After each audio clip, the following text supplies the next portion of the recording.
question in assignments is, open up your assignments. First question in the assignment is, the vapor pressure of high boiling point liquids is dash than the vapor pressure of a low boiling liquid. हाँ जी, क्या होना चाहिए इसका? The vapour pressure of high boiling liquid, high boiling point liquids. Boiling points किनका ज्यादा होगा? Boiling point कब ज्यादा हो जाता है? एलिवेशन इन बॉइलिंग पॉइंट कब होता है? जब आप सॉल्यूट कंसंट्रेशन इंक्रीज कर देते हो, सॉल्यूशन को कंसंट्रेटेड बना देते हो.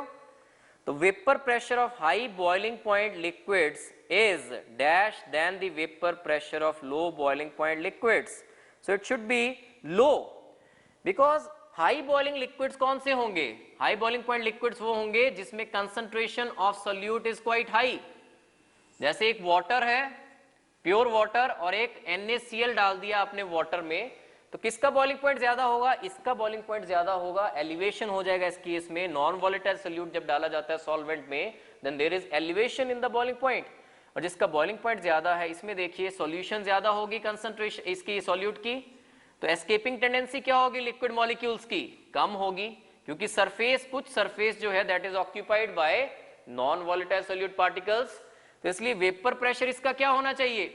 कम होना चाहिए, और इसका ज्यादा होना चाहिए. ठीक है, तो इसका वेपर प्रेशर, जिस सॉल्यूशन का बॉइलिंग पॉइंट ज्यादा है उसका vapour pressure should be low than the vapor pressure of a low boiling liquid. So next question of the assignment is, second question, for the given electrolyte AXBY, the degree of dissociation alpha can be given as,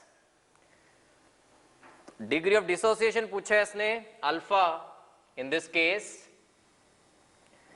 AXBY है. कैसे dissociate होगा ये? X number of AY positive type of cations and Y number of BX negative ions. The number of ions formed in this case will be X plus Y. Number of ions जो N है इस case में, that is X plus Y. So what is alpha? Alpha is equal to I minus 1 upon N minus 1. So this will be equal to I minus 1 upon N is X plus Y minus 1. So A option is correct. But there is D option also, all are correct. अगर ऐसा आ रहा है कि all are correct, तो आपको सारे check करने पड़ेंगे कि बी और सी भी ठीक हैं क्या. तो इसमें देखना है, सेकंड में आपको बी ऑप्शन में आई निकालना है, तो अगर इसको सॉल्व करें, आई की वैल्यू अगर कैलकुलेट करें, तो बी वाला भी करेक्ट आएगा. इस केस में बी वाला will also be correct. C is also correct. 1 minus I divided by 1 minus X minus Y, उसमें अल्फा निकाला हुआ है सी में, तो इसमें जस्ट सी वाली ऑप्शन में तो जस्ट ऊपर -1 से और नीचे -1 से मल्टीप्लाई कर रखा है उसने. ऊपर -1 से कर दें 1 माइनस आई, नीचे -1 से कर दें तो 1 minus X plus Y, 1 minus X minus Y आ जाएगा. तो C is also correct, B is also correct, A is also correct. तो इसमें all are correct, D will be the correct answer. ऐसे क्वेश्चंस में जस्ट आपको number of ions लिखने पड़ते हैं पहले, ए एक्स बी वाई. तो क्रॉस करते हैं, आपको पता होगा कि कौन सा एनाइन बनेगा X नेगेटिव, इसमें कौन सा केटाइन बनेगा Y पॉजिटिव टाइप. कितने नंबर बनेंगे? X times A Y positive, Y times B X negative. N will be equal to X plus Y. Alpha will be I minus 1 upon N minus 1. N is X plus Y. So this A B C second में all are correct. Third question, the Van't Hoff factor for a dilute solution of sodium argentocyanide is.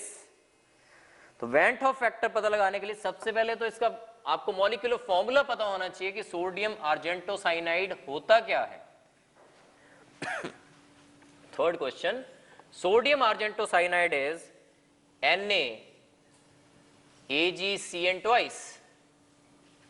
This is sodium argentocyanide. कितने ions बनेंगे इसमें? कितने ions बनेंगे? It will form 2 ions, Na positive plus AgCN twice, single negative. तो 2 ions बन रहे हैं. तो इसमें अगर 100% माने हम आयनाइजेशन, तो went of factor for this dilute solution, क्योंकि डाइल्यूट सॉल्यूशन है तो ऑलमोस्ट कंप्लीटली डिसोसिएट हो जाएगा. तो I should be equal to number of ions being formed, that is I should be equal to 2. Fourth question, the presence of a non-volatile solute in water will. हाँ जी, क्या करता है अगर water में आप नॉन वोलेटाइल सोल्यूट डाल दें? Non volatile solute अगर डालते हैं तो 3-4 आपको जो कॉलिगेटिव प्रॉपर्टीज बताई हैं फोर्थ का, कि they will be elevation in boiling point,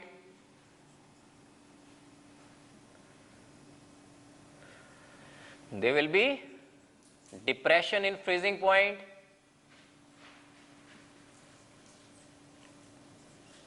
और वेपर प्रेशर में क्या होगा? अगर बॉइलिंग पॉइंट एलिवेट हो रहा है तो वेपर प्रेशर क्या होगा? Lowering of vapour pressure.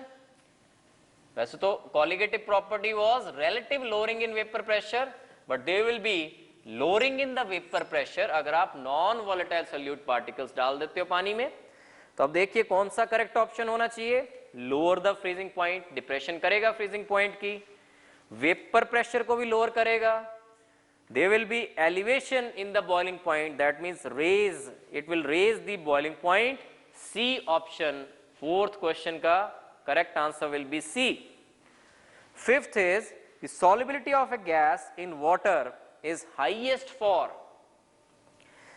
तो इसमें देखिए जितना ज्यादा प्रेशर हो गैस का ऊपर उतनी ज्यादा गैस सॉल्युबल होती है, और जितना टेम्परेचर लो हो उतना ज्यादा गैस सॉल्युबल होती है. क्योंकि अभी हमने डिस्कस किया है हेनरीज लॉ में कि जब टेम्परेचर आप राइज करवा देते हो, टेम्परेचर आप एलिवेट करवा देते हो, that leads to decrease in the solubility of the gas. So it has to be C option fifth का, high pressure and low temperature. जितना ज्यादा प्रेशर होगा, जितना कम टेम्परेचर होगा, उतनी ज्यादा सॉल्युबिलिटी होगी गैस की इन case of water. Sixth question,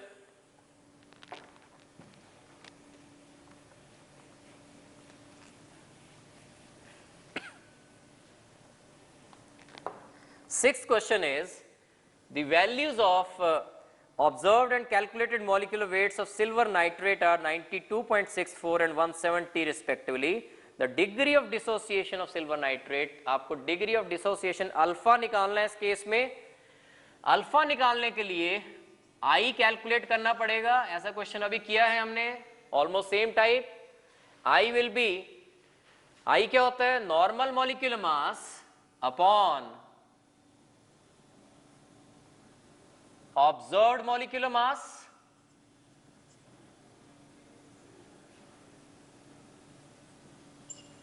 और नॉर्मल मॉलिक्यूलर मास इसमें कौन सा लोगे आप? 170. ऑब्जर्व्ड कौन सा लोगे? 92.64, और this will give you the value of I, and I in this case is 1.84. so I is 1.84. Alpha calculate करने के लिए alpha is I-1 upon N-1. Silver nitrate में AgNO3 में what should B N will be 2, Ag positive and NO3 negative. So I is 1.84 minus 1 upon 2 minus 1, that is 1 only, that will be 0.84. The percentage, the degree of dissociation percentage में answers हैं, तो it has to be 84%. तो sixth answer का, sixth question का B is the answer, 84%. Seventh question, the solubility of a salt in water is 40 grams at 30 degrees Celsius. The amount of water required to dissolve 120 gram at the same temperature is. Now solubility क्या होती है? Solubility is the wait of the solute in grams that can be dissolved in 100 grams of the solvent. So solubility is weight of the solute in grams that can be dissolved in 100 grams of the solvent. 100 ग्राम में कितना solute dissolve हो जाएगा, उसको solubility कहते हैं. इसने कहा यहाँ पे solubility of A salt in water क्या है? 40 ग्राम्स है. दैट मीन्स 100 ग्राम में, 100 ग्राम वाटर में कितना सॉल्ट डिसॉल्व हुआ? 40 ग्राम्स. 120 ग्राम्स डिसॉल्व करने के लिए कितना वाटर चाहिए होगा? 120 कितना टाइम्स है? 40 का 3 टाइम्स, तो कितना वाटर चाहिए होगा? 300. तो देखिए एक बारी 7th क्वेश्चन. तो सॉल्युबिलिटी मैंने बताया कि is wait of the solute in grams that can be dissolved in 100 grams of the solvent. Water यहां पे सॉल्वेंट है, तो 40 ग्राम डिसॉल्व हो रहा है कितने वाटर में? 100 ग्राम ऑफ वाटर में. 40 ग्राम्स ऑफ सोल्यूट डिसॉल्व हो रहा है 100 ग्राम्स ऑफ वाटर में. कितने की बात कर रहा है वो? 120 की बात कर रहा है. तो 120 ग्राम्स कितने में डिसॉल्व होगा? 100 divided by 40 into 120, that is 300 grams. So answer has to be 300 grams. So it is C answer. 8th question, the factor delta TF upon KF represents.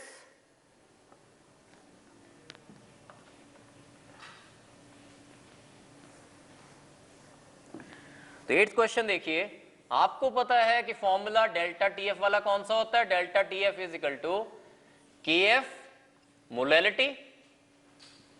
So what is delta TF upon KF? This is equal to molality. So answer will be molality, D option. 9th question is, for an ideal solution containing a non-volatile solute, the relative lowering of vapor pressure of the solvent is equal to. हाँ जी, relative lowering in vapor pressure क्या था?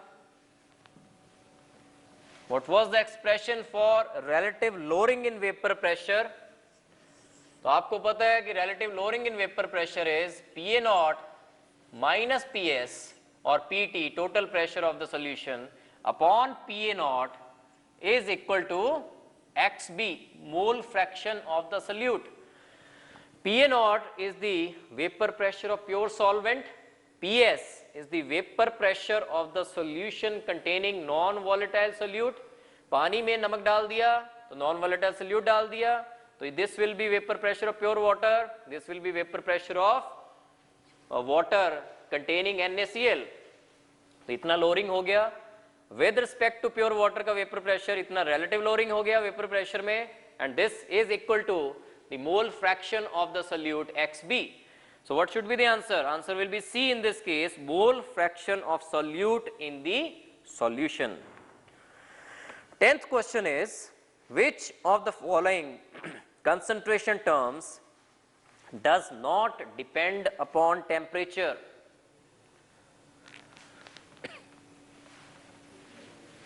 Does not depend upon temperature. तो सारी terms आपको पता है कि molarity क्या होती है? मोलैरिटी होती है number of moles of solute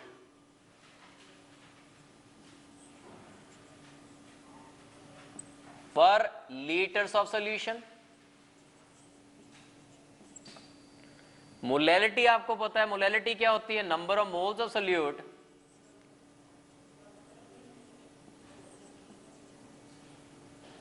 per KG of solvent. Normality आपको पता है, नॉर्मेलिटी होती है number of moles of solute number of gram equivalents of solute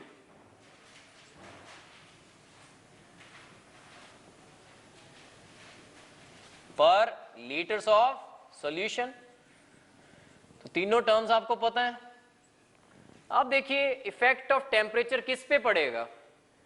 volume पे पड़ता है, वॉल्यूम की एक्सपेंशन हो जाती है। आपको पता है जब टेम्परेचर आप राइज करवाते हो, टेम्परेचर आप रेज करवाते हो जब, तो वॉल्यूम जो है सॉल्यूशन की वो क्या होनी चाहिए, एक्सपेंशन हो जाएगी, वॉल्यूम चेंज हो जाएगी।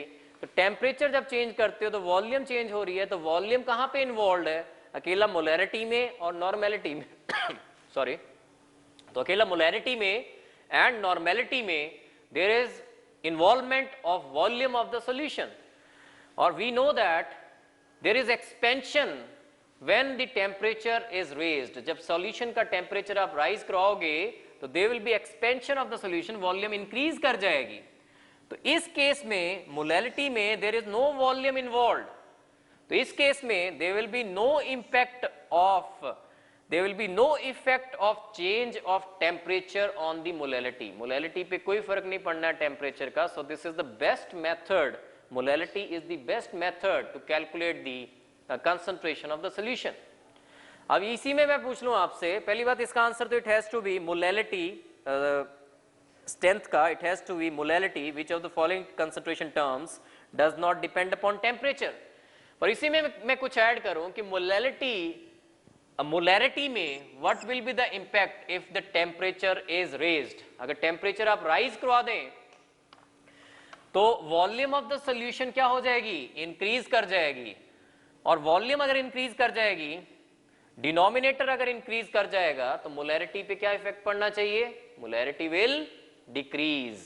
सिमिलरली नॉर्मेलिटी भी डिक्रीज करेगी अगर टेम्परेचर आप इंक्रीज करवा देते हो सॉल्यूशन का, because volume of the solution will increase, expansion हो जाएगी सॉल्यूशन की on increasing the temperature of the solution.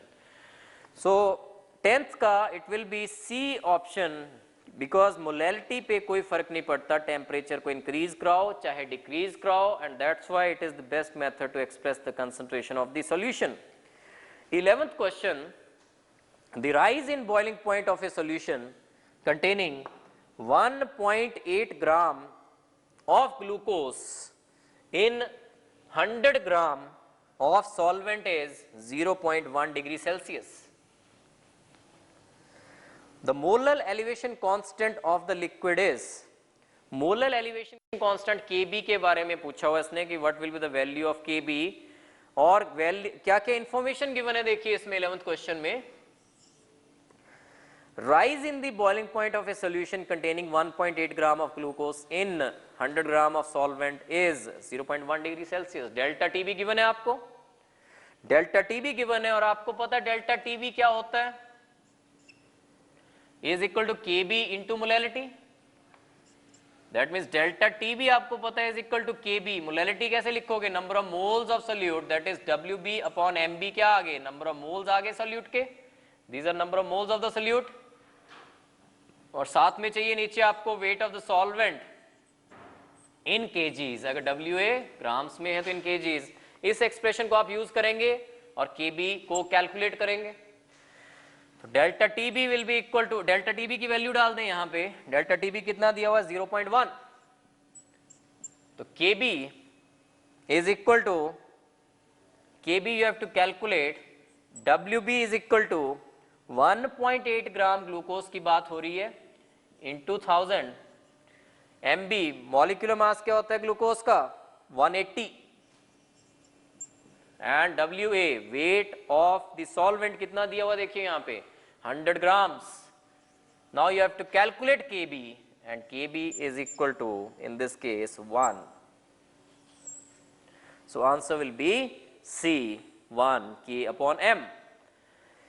12th question, molar depression constant for water is 1.86 degree Celsius। तो क्या दिया हुआ है मोलर डिप्रेशन कांस्टेंट क्या होता है, Kf, Kf की वैल्यू दी हुई है 1.86। the freezing point of a 0.05 molar solution of a non electrolyte in water। Non electrolyte mentioned है यहाँ पे, दैट मीन्स आपको आई लेने की कोई जरूरत नहीं है। आई तभी लेना है अगर इलेक्ट्रोलाइट्स की इन्वॉल्वमेंट हो, अगर कोई ऐसा सब्सटेंस हो जो डिसोसिएट हो रहा है या एसोसिएट हो रहा है तभी आपने आई लेना है। इसमें he has already mentioned that it is a non electrolyte, then you will use the equation in this case delta Tf is equal to Kfm। तो देखिए मोलर डिप्रेशन कांस्टेंट गिवन है, फ्रीजिंग पॉइंट गिवन है 0.05 molar solution, freezing point निकालना है of a 0.05 molar solution of a non electrolyte in water is, you have to calculate the freezing point. तो freezing point निकालने के लिए सबसे पहले आप delta TF depression in freezing point calculate करोगे। केएफ की value 1.86, molality 0.05, so what should be delta TF? Delta TF अगर इसको कैलकुलेट करें दिस इज इक्वल टू 0.093। अगर डिप्रेशन इतना आ रहा है तो what will be the freezing point? कौन सी सोल्यूशन है? वाटर की सोल्यूशन है। वाटर किस पे फ्रीज होता है? 0 डिग्री सेल्सियस पे। डिप्रेशन कितना हो गया? 0.093। That means what should be the freezing point? 0 minus 0.093, that is answer will be 0 minus 0.093 degree Celsius. So answer will be C. तो इसमें जल्दी नहीं करनी है, प्लस वाली तो खैर ऑप्शन है नहीं कि प्लस वाला 0.093 होता है यहाँ पे, तो कई स्टूडेंट जल्दी से प्लस 0.093 आंसर कर देते हैं। तो यहाँ पे it is the freezing point पूछा है, it is not the depression in freezing point. So C will be the option. 13th question, what will be the molality of a solution having 18 gram of glucose, molecular weight 180, dissolved in 500 gram of water? तो direct question है कि molality calculate करनी है आपने, और molality की definition आपको पता ही है कि मोलैलिटी होती है number of moles of solute per KG of the solvent. तो molality will be number of moles of solute. Number of moles कैसे निकलते हैं? Weight divided by molecular weight of the solute. Glucose की बात है, 18 wait है, molecular weight आपको पता है इसका 180 होता है, और सॉल्वेंट यहाँ पे दिया हुआ है 500 ग्राम वाटर है, तो इसको कन्वर्ट कर लेंगे हम केजीज में। So these are number of moles of solute. नीचे आ गया weight of the solvent in grams, इसको कन्वर्ट किया केजीज में, divided by 1000। So it will be, if we calculate this will be 0.2 molal will be the answer. So C option is the correct option in this case. 14th question, 0.15 gram of a substance dissolved in 15 gram of a solvent boiled at a temperature higher by 0.216 degree Celsius than that of pure solvent. Find out the molecular weight of the substance. Kb for solvent is 2.16 degree Celsius per molal. तो देखिए यहाँ पे कि solvent बोलता solution जो है, अगर 0.15 ग्राम substance आप डिसॉल्व कर रहे हो 15 ग्राम ऑफ सॉल्वेंट में, तो जो सॉल्यूशन बन रही है वो किस पे बॉयल कर रही है? At a temperature higher by 0.216 degree Celsius then that of pure solvent. That means क्या गिवन है यहाँ पे? यहाँ पे आपको elevation in boiling point delta Tb given है, और वो कितना है? 0.216 is delta Tb in this case. तो this is 14th question, delta Tb is given, that is 0.216 degree Celsius, this is the elevation in the boiling point. और आपको molecular weight निकालना है सब्सटेंस का, Kb गिवन है इसमें, तो this will be equation that you will use, delta Tb is equal to Kbm। Delta Tb is equal to Kbm is molality is Wb upon Mb, number of moles of solute per KG of solvent, Wa grams में है अगर तो upon 1000। अब values डाल दीजिए, Mb you have to calculate, delta Tb given है 0.216, Kb आपको given है इसमें 2.16, Wb आपको गिवन है 0.15 into 1000, Mb you have to calculate, weight of the solvent is also given, कितना है solvent?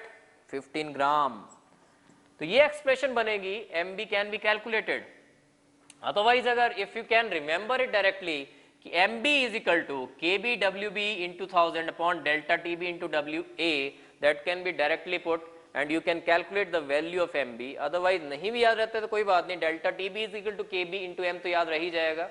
मोलैलिटी आपको पता ही होती है क्या होती है molality, Wb upon Mb into Wa नीचे upon 1000। यहाँ से भी आप you can calculate molecular mass of the solute. अगर इसको सॉल्व करें तो it will be equal to 100 will be answer in this case. MB जो आएगा that is 100 grams. So correct option, correct answer is C, 100. 15th question, osmotic pressure can be increased by. तो आपको पता है osmotic pressure की, what is osmotic pressure represented by pi? तो osmotic pressure is pi, तो ये हमने किया है, it is equal to CRT. Molar concentration, gas constant, ये तो कांस्टेंट ही रहेगा. तो या तो कंसंट्रेशन इंक्रीज करने से ऑस्मोटिक प्रेशर इंक्रीज करवाया जा सकता है, या फिर टेम्परेचर इंक्रीज करने से ऑस्मोटिक प्रेशर इंक्रीज करवाया जा सकता है. तो what should be answer? Osmotic pressure can be increased by increasing temperature. तो first is correct. First will be the correct answer, A option, increasing the temperature. अगर temperature increase करवाएं, T is directly proportional to pi. By increasing the temperature, you can increase the osmotic pressure. 16th question, isotonic solutions at a particular temperature have the same. So what are isotonic solutions? पहले बता चुका हूं मैं आपको. isotonic solutions वो solutions होती हैं जिनके osmotic pressures जो हैं same होते हैं at the same temperature. So osmotic pressure will be the answer. 17th question, how much water is needed to dilute 10 milliliter of 10 normal hydrochloric acid to make it exactly decinormal. 0.1 normal बनाने के लिए बोलता how much water should be added to dilute 10 milliliter of 10 normal hydrochloric acid to make it exactly decinormal. तो ऐसे questions में normality equation has to be used, and normality equation is N1V1 is equal to N2V2. तो first वाली conditions क्या दी हुई हैं? कितनी normal है? 10 नॉर्मल. N1 is 10. V1 क्या है यहाँ पे? V1 is also 10. N2 decinormal है. N2 will be 0.1. What will be the volume? V2 you have to calculate. तो V2 you have to calculate. V2 अगर कैलकुलेट करें तो this will be equal to 1000 millilitres. तो what should be answer? It will not be 1000 millilitre. ये बहुत tricky question है कि इसने पूछा क्या है. देखो, how much water is needed to dilute. तो इतना तो ऑलरेडी था सॉल्यूशन. कितना पानी और डाला? 1000 बनाई ना. V2 is 1000 millilitre. तो कितना पानी डाला? 10 ऑलरेडी था. कितना पानी और डाला? 1000 minus 10. तो answer has to be 990 millilitre of H2O. तो you have to first of all read the questions very carefully, otherwise आपने इसका आंसर कर देना था सीधा ही V2 is equal to 1000 millilitre. तो क्वेश्चन ये कहता है कि how much water is needed to dilute 10 millilitre. 10 millilitre already present है, उसमें कितना पानी डालें so that 0.1 normal decinormal solution बन जाए. तो सबसे पहले हमने इसमें V2 कैलकुलेट किया, लेकिन V2 दिस 1000 मिलीलीटर पानी तो नहीं डाला. पानी तो आपने डाला 1000 minus 10, that is 990 milliliter will be the answer. So answer will be A. 18th question, at certain hill station pure water boils at 99.725 degree Celsius. तो हिल स्टेशन पे जो नॉर्मल बॉइलिंग पॉइंट है वाटर का, that is less than 100 degree Celsius. क्या reason है भाई इसका? Because hilly stations पे जो एटमॉस्फेरिक प्रेशर है that is less. Hilly stations पे जो एटमॉस्फेरिक प्रेशर है दैट इज लेस. तो what is the boiling point? Boiling point वो टेम्परेचर होता है जहां पे vapour pressure of the liquid becomes equal to the atmospheric pressure. क्योंकि ऊपर अब प्रेशर कम है, ऊपर से जो एटमॉस्फेरिक प्रेशर है हिली स्टेशंस पे, तो वेपर प्रेशर नीचे वाला लिक्विड का, वाटर का वेपर प्रेशर बराबर बनाने के लिए कम हीट देनी पड़ेगी, बॉयल पानी जल्दी कर जाएगा. तो बॉइलिंग पॉइंट वहां पे हिल स्टेशन पे बताया गया है, that is 99.725 degree Celsius. Kb for water is also given 0.513 degree Celsius kg per mole. Boiling point of 0.69 molar solution of urea will be.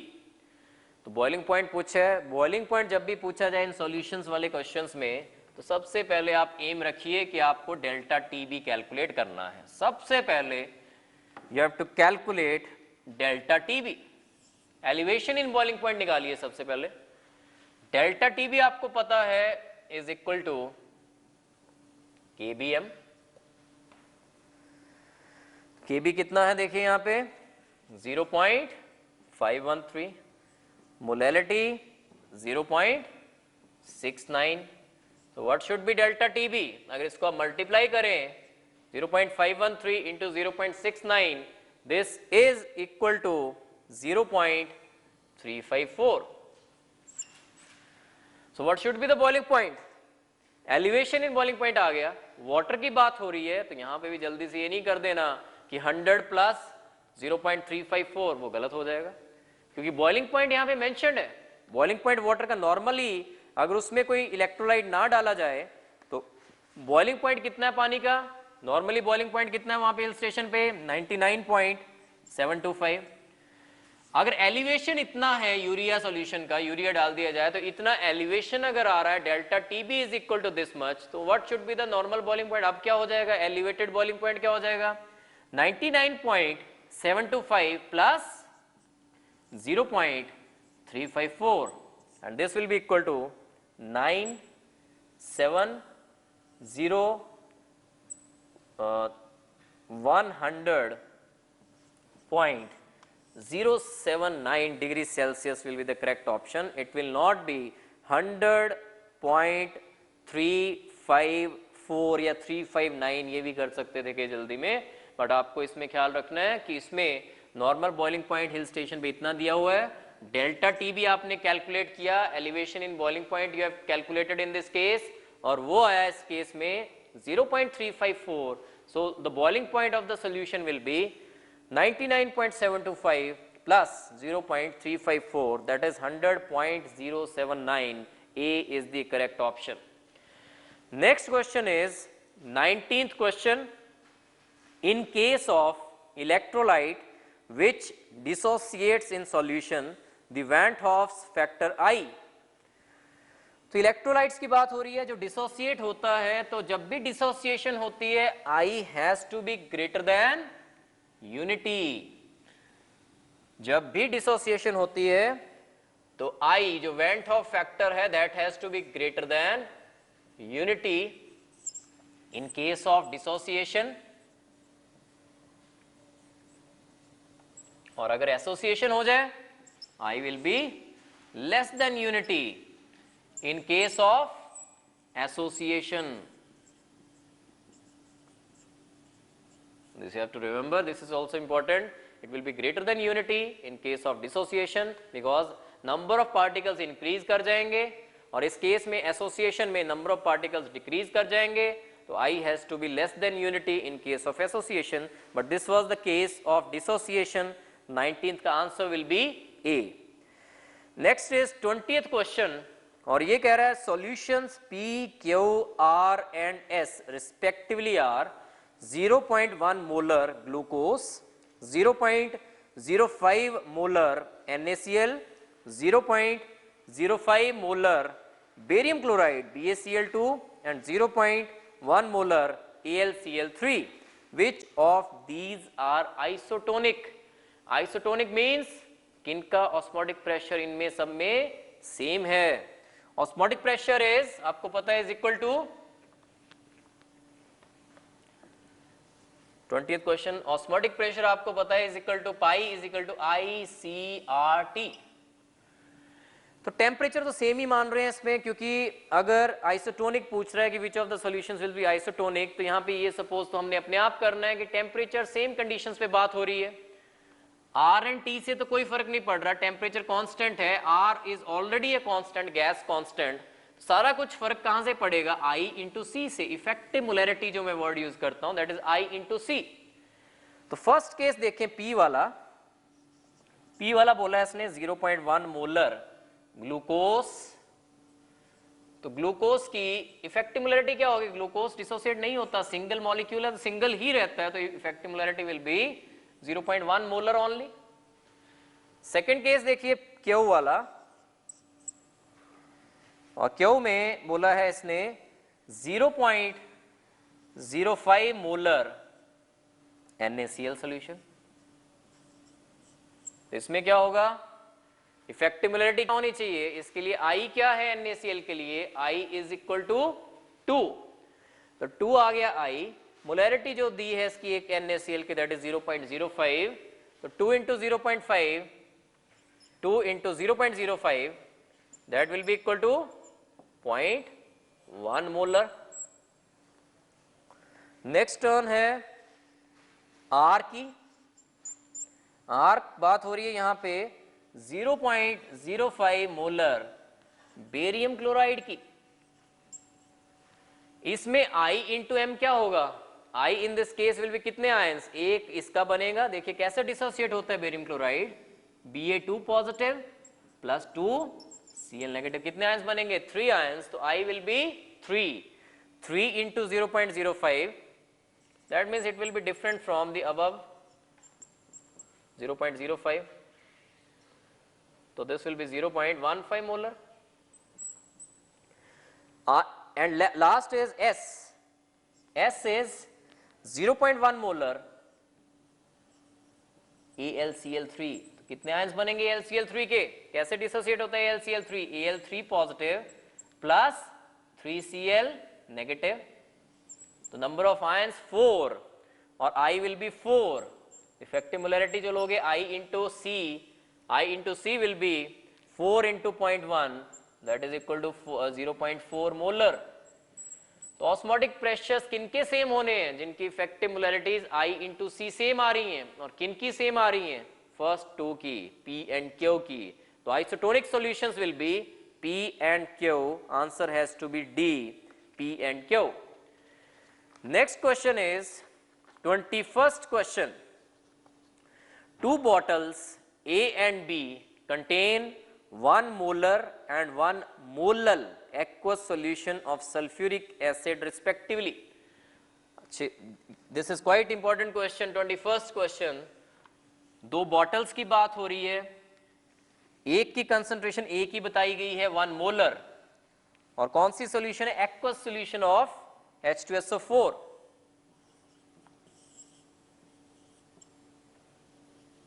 One molar means 1 mole of solute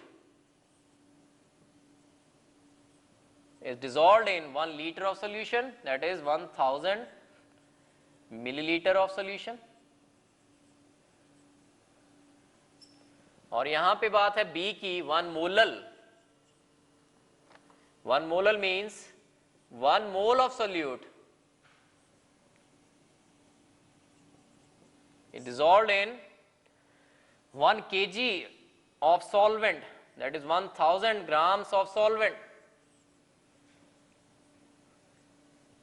और बात है यहां पे किसकी, देखिए एक्वस सॉल्यूशन की, तो 1000 gram of solvent means 1 gram per millilitre is the density of water, तो 1 gram of solution means 1000 millilitre of solvent. एक ही बात है कि 1 mole of solute is present in 1000 millilitre of solvent, इस केस में 1 molality में, 1 मोलल में।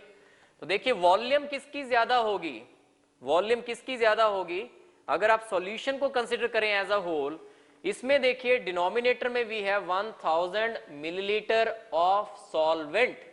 अगर solution as a whole consider करें, इसमें साथ में अगर आप डाल दें solute also, in this case if solute is also considered, तो ये इसमें डिनोमिनेटर जो है ज्यादा आ जाएगा, ठीक है जी, इसमें डिनोमिनेटर जो है ज्यादा आ जाएगा। तो कौन सा ज्यादा कंसंट्रेटेड होना चाहिए, इसमें अगर डिनोमिनेटर ज्यादा आ रहा है तो इसकी वैल्यू, मोलैलिटी की वैल्यू कम हो जाएगी, इसकी वैल्यू कम होनी चाहिए, इसकी वैल्यू ज्यादा होगी। तो 1 molar is more concentrated as 1 molal, so answer will be A is more concentrated than B, so it will be A is more concentrated than B। इसमें बस यही माइंड में रखना है कि this is 1000 gram of solvent, 1000 gram of solvent means 1000 millilitre of solvent. तो यहां पे अगर दोनों को कंपैरिजन करना है तो you have to take into account the volume of the solution. इसमें तो वॉल्यूम है सॉल्यूशन की, इसमें अगर सॉल्यूशन लेना हो सॉल्वेंट प्लस सॉल्यूट लेना पड़ेगा तो H2SO4 भी आएगा, तो इसकी वॉल्यूम ज्यादा होगी, नीचे वाला डिनोमिनेटर ज्यादा होगा, डिनोमिनेटर अगर ज्यादा हो तो वो वैल्यू कम होगी, तो 1 molar this is more concentrated, answer will be A. Next question is 22nd question, solubility curve of Na2SO4 dot 10H2O in water with temperature is given as। तो इसमें देखिए solubility और temperature के बीच में ग्राफ बनाया गया है।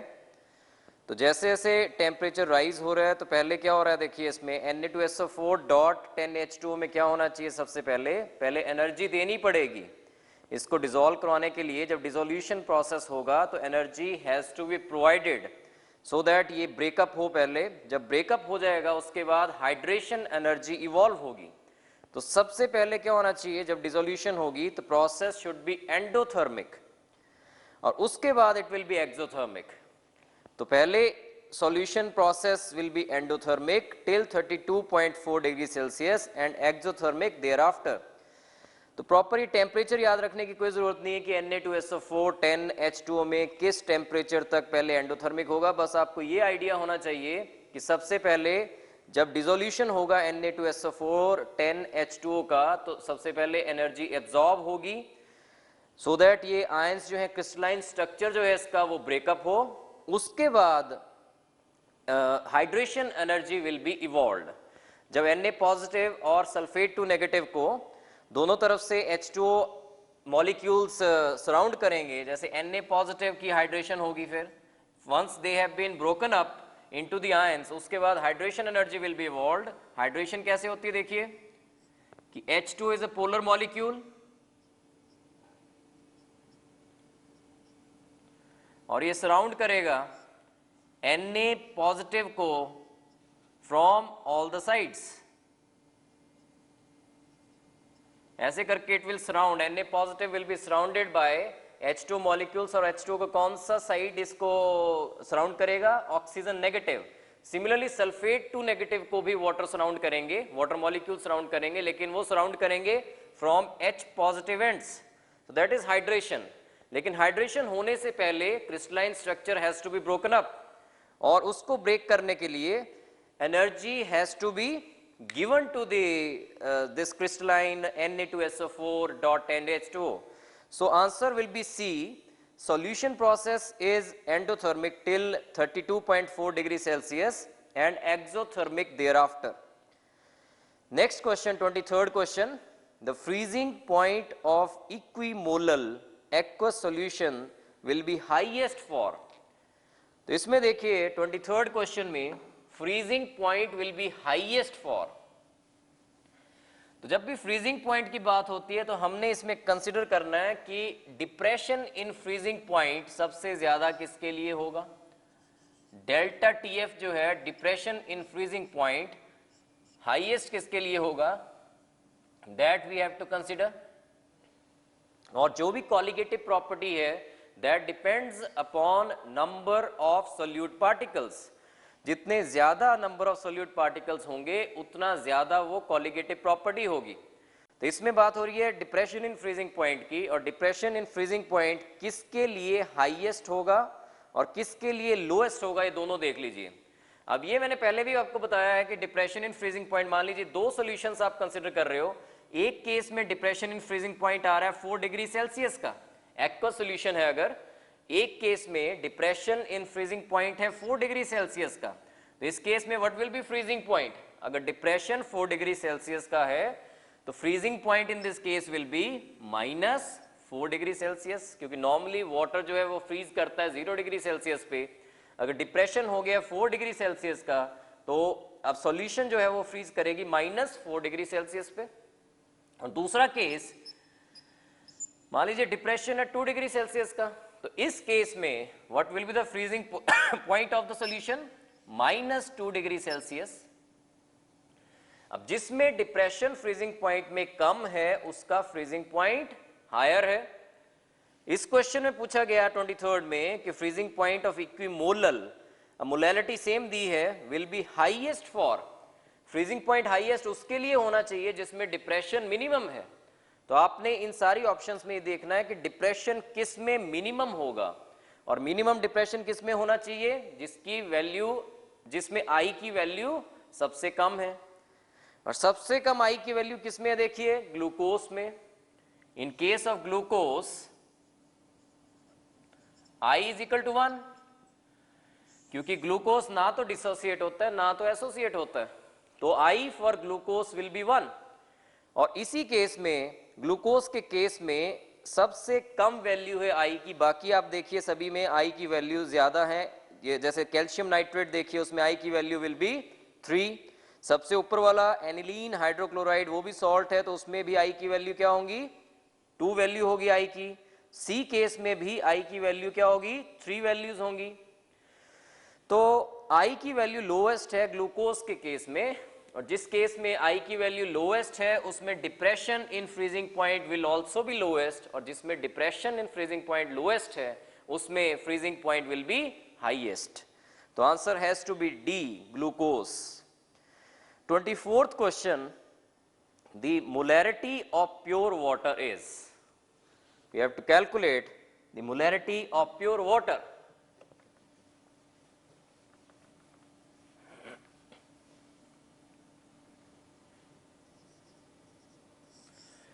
So what is molarity? वैसे molarity होता है number of moles of solute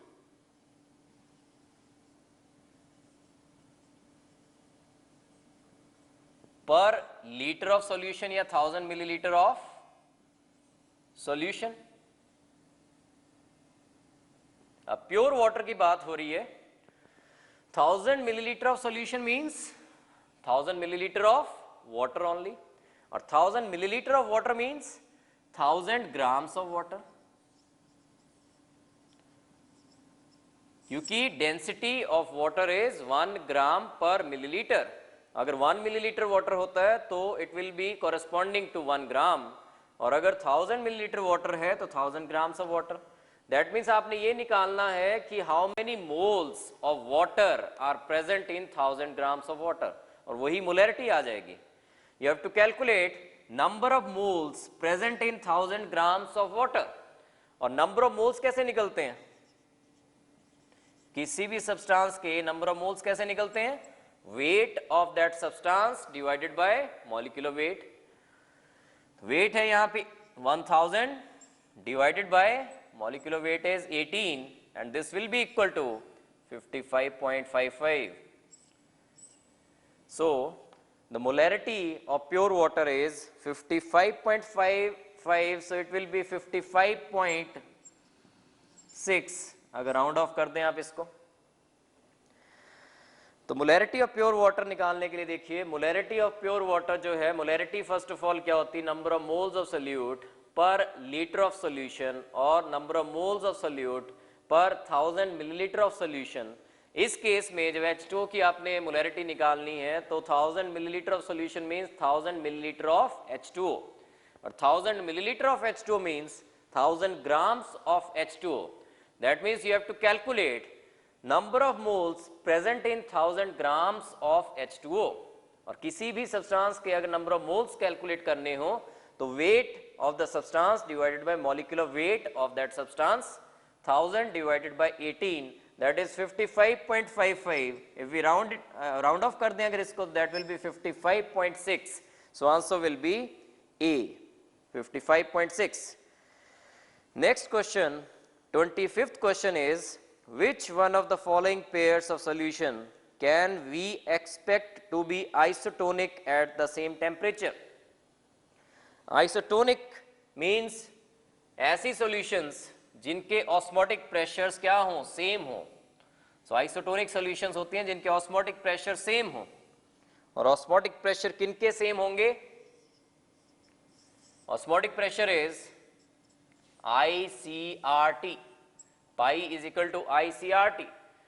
that means आपने क्या करना है कि I इंटू सी जिनमें सेम है, इफेक्टिव मोलैरिटी जिन सॉल्यूशंस की सेम है उन्हीं में ऑस्मोटिक प्रेशर भी सेम होगा।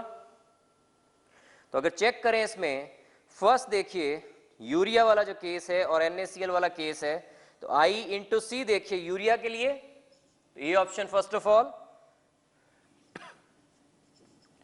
यूरिया के लिए I इज 1, यूरिया डिसोसिएट नहीं होता है ना एसोसिएट होता है, तो यूरिया के लिए I विल बी 1, तो 1 इंटू 0.1 दैट इज 0.1 ओनली, और NaCl के लिए it will be I is 2 for this, 2 into 0.1 that is equal to 0.2, तो ये तो सेम नहीं हुआ, तो आइसोटोनिक नहीं हो सकती है। बी ऑप्शन चेक कीजिए इसमें, urea 0.1 urea, 0.1 urea means 0.1 only, I into C। MgCl2 के लिए what will be I, MgCl2 के लिए कितने आयंस बनेंगे MgCl2 के, 3 आयंस बनेंगे, तो 3 into 0.2 दैट इज 0.6, तो ये भी आइसोटोनिक नहीं है। सी ऑप्शन, I NaCl के लिए इज 2, 2 into 0.1 दैट इज 0.2, और Na2SO4 के लिए I is 3, 3 into 0.1 that is 0.3, ये भी आइसोटोनिक नहीं है, therefore answer has to be D only, but let's check it out for D. Calcium nitrate कितने आयंस बनेंगे कैल्शियम नाइट्रेट के, 3 आयंस, 3 into 0.1 दैट इज 0.3, और Na2SO4 के लिए कितने आयंस, 3 आयंस ओनली, और 3 into 0.1 दैट इज 0.3, तो इस केस में इफेक्टिव मोलैरिटीज जो है I into C value same आ रही हैं। जब आइसोटोनिक पूछा गया है तो ये अंडरस्टूड है कि टेम्परेचर हम सेम मान रहे हैं दोनों सॉल्यूशंस का, R इंटू सी तो कांस्टेंट आ गए, तो पाई सेम कब होंगे, जब I इंटू सी उन दोनों के सेम होंगे। तो हमने इसमें देखा कि डी ऑप्शन में calcium nitrate I is 3 into 0.1 0.3, और Na2SO4 में I is 3 into 0.1 that is 0.3, it will be isotonic। D answer होगा 25th क्वेश्चन का। Next question is 26th question, the relationship between osmotic pressure at 273 Kelvin when 10 gram glucose, और उसका pressure दिया हुआ है P1, and 10 gram urea pressure P2 and 10 gram sucrose pressure P3 are dissolved in 250 milliliter of water। तो इसमें हमने sequence में arrange करना है, इसमें molecular weights are given, glucose का दिया हुआ, यूरिया का दिया हुआ, सुक्रोज का मॉलिक्यूलर वेट्स आर गिवन, तो आपने ऑस्मोटिक प्रेशर्स के बीच में रिलेशन निकालना है। कोई भी कॉलिगेटिव प्रॉपर्टी जो होती है that is directly proportional to number of particles, number of solute particles. That means आप क्या कीजिए इसमें कि मोलैरिटी निकाल लीजिए। मोलैरिटी निकालने की जरूरत भी नहीं है क्योंकि इसमें volumes are same for all these solutions, तो वॉल्यूम जब सेम है तो जस्ट आप क्या कीजिए, नंबर ऑफ मोल्स निकालिए सारे केसेस में, जिसके नंबर ऑफ मोल्स ज्यादा होंगे उसका ऑस्मोटिक प्रेशर भी ज्यादा होगा। तो you have to find out the number of moles, just compare the number of moles in each case, you have to compare the number of moles in each case, जिसके number of moles ज्यादा होंगे उसका osmotic pressure ज्यादा होगा। First case देखिए, इसमें glucose है, glucose कितना बताया गया, प्रेशर बताया गया P1 इसका, और 10 gram of glucose is there, तो नंबर ऑफ मोल्स कैसे निकलते हैं, weight upon the molecular weight, तो ग्लूकोज का molecular weight is 180। Second case देखिए urea, P2 is the pressure and 10 gram of urea divided by 60. Third case is sucrose and we have 10 gram of sucrose, 10 divided by sucrose का molecular weight is 342। अब सबसे बड़ी value देखिए किसकी है यहां पे, और सुक्रोज का pressure is P3, 10 10 10, numerators are same, you have just to compare the denominator, जिसमें डिनोमिनेटर बड़ा है उसमें इस पूरे की वैल्यू सबसे छोटी होगी, तो सबसे कम कौन सा हुआ, P3, P3 सबसे कम प्रेशर, उससे come will be 10 upon 180, that means P1 इसके बाद और सबसे ज्यादा प्रेशर जो होगा ऑस्मोटिक प्रेशर होगा वो यूरिया का होगा, तो order will be P2 greater than P1 greater than P3। तो इस क्वेश्चन में हमने just we have compared the number of moles, क्योंकि जो ऑस्मोटिक प्रेशर है that is a colligative property and it depends upon number of solute particles. तो molarity निकालने के बजाय हमने इसमें जस्ट नंबर ऑफ मोल्स निकाल लिए हैं, क्योंकि वॉल्यूम सारों में कांस्टेंट दी गई है, वॉल्यूम सारों में 250 मिलीलीटर है, वाटर इज 250 मिलीलीटर। तो therefore just we have calculate the number of moles, और सबसे ज्यादा जो नंबर ऑफ मोल्स आए हैं वो यूरिया में आए हैं 10/60 वाले में, इसलिए इसका ऑस्मोटिक प्रेशर सबसे ज्यादा होगा। उसके बाद 10/180 P1, उसके बाद 10/342 P3। तो answer will be C, P2 greater than P1 greater than P3। Next question, 27th question, 1.8 gram of fructose, molecular weight 180, is added to 2 kg of water. The freezing point of the solution is, तो freezing point निकालने के लिए क्या निकालोगे आप? Delta TF निकालोगे। Depression in freezing point has to be calculated। Depression पता चल गया तो फ्रीजिंग पॉइंट पता चल जाएगा। जैसे मान लीजिए किसी सॉल्यूशन का depression in freezing point is 2 degree Celsius और एक्वस सॉल्यूशन है, तो फ्रीजिंग पॉइंट क्या आ जाएगा? -2 degree Celsius. So your aim should be to find out the depression in freezing point in case of 27th question.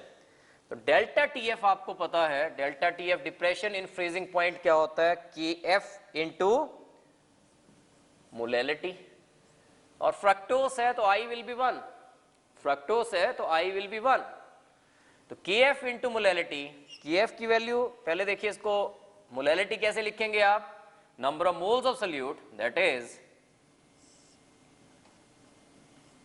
WB upon MB, these are the number of moles of the solute. साथ में क्या चाहिए नीचे? Weight of the solvent in kgs। तो solvent WA grams अगर दिया हुआ है तो divided by 1000, that will be weight of the solvent in kgs। तो delta TF will be equal to, KF की वैल्यू देखिए क्या दी हुई है इसने, 1.86, वेट ऑफ फ्रक्टोज जो है 1.8, और मॉलिक्यूलर वेट जो है इसका दैट इज 180 into 1000, और साथ में वेट ऑफ द सॉल्वेंट, और दैट इज 2 kg। तो डायरेक्टली 2 kg गिवन है, आपको 1000 लेने की जरूरत ही नहीं इस केस में। वेट जो है kgs में गिवन है, तो number of moles per kg of the solvent that will give you the molality, और दिस इज KF, और इसको अगर सॉल्व करें that will give you the depression in the freezing point, और ये आ रहा है 0.0093। तो this is depression in freezing point. Freezing point क्या होगा? क्योंकि water is the solvent, freezing point क्या होगा? -0.0093। So answer has to be C, -0.0093 degree Celsius. So next question, 28th question, the Van't Hoff factor for 0.1 molar LaNO3 thrice solution is found to be 2.74. The percentage dissociation of the salt is, तो percentage dissociation calculate करने के लिए you have to calculate alpha for this degree of dissociation.